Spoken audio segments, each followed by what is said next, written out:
आज 2024 चुनाव के तीसरे चरण का दिन है। मैं देश भर के सभी मतदाताओं को और गुजरात के मतदाताओं को भी मन से विनती करना चाहता हूं कि बढ़ चढ़कर लोकतंत्र के इस महोत्सव में हिस्सा लें। स्थिर सरकार, सुरक्षित देश, समृद्ध देश, गरीब कल्याण और भारत गौरव को समर्पित एक सरकार चुनिए। एक ऐसी सरकार चुनिए जो भ्रष्टाचार के खिलाफ हो, गरीबी का उन्मूलन करना चाहती हो, आत्मनिर्भर भारत बनाना चाहती हो, विकसित भारत बनाना चाहती हो और पूरे विश्व में हर क्षेत्र में भारत को नंबर 1 ले जाना चाहती हो। आज इतनी चिलचिलाती धूप के बावजूद भी अब तक बहुत उत्साहजनक वोटिंग के ट्रेंड मिल रहे हैं। जहां तक गुजरात का सवाल है, करीब 20% वोटिंग 2.5 घंटे में ही गुजरात के मतदाताओं ने समाप्त किया है। मुझे पूरा विश्वास है देश भर में आज जहां जहां मतदान है वो सभी मतदाता और गुजरात के मतदाता एक ऐसी सरकार चुनेंगे जो स्थायित्व भी देगी, सुरक्षा भी देगी, समृद्धि भी देगी, गरीबी से मुक्त भारत बनाएगी। मैं आज के लोकतंत्र के इस पर्व के अवसर पर सभी देशवासियों को बहुत बहुत शुभकामनाएं देता हूं और फिर से एक बार पुरजोश वोटिंग कर लोकतंत्र के इस पर्व में हिस्सा लेने की अपील करता हूं।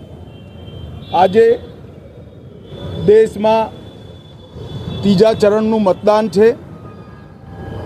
गुजरातनी વધેલી 25 से 25 सीटों पर આજે મતદાન થવાનું છે। હું ગુજરાતની જનતાને અને વિશેષ કરી ફર્સ્ટ ટાઈમ વોટરને અપીલ કરવા માગું છું, કેવી સરકાર માટે આપણે સૌ વોટિંગ કરીએ જે દેશને સ્થિરતા આપે, સુરક્ષા આપે, સમૃદ્ધ બનાવે, ગરીબીનું સંપૂર્ણ ઉન્મૂલન કરે અને વિકસિત અને આત્મનિર્ભર ભારતની રચના કરે। એક એવી સરકાર આપણે ચૂંટીએ જે સમગ્ર વિશ્વમાં દરેક ક્ષેત્રમાં ભારત નંબર 1 બને એવી સરકાર અને એવા પક્ષ માટે આપ સૌ વોટિંગ કરો એવી મારી આપ સૌને અપીલ છે।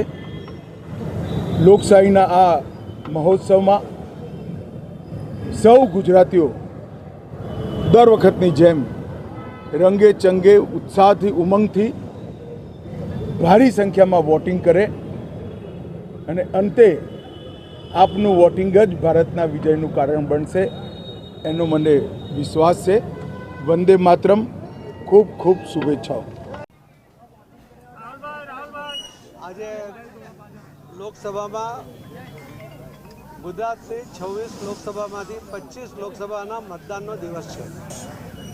આપણા દેશમાં, આખા દુનિયામાં સૌથી મોટી લોકશાહી, સૌથી મજબૂત કહી શકાય એવી લોકશાહી, એને વધુ મજબૂત કરવા માટેનો આ પર્વ છે।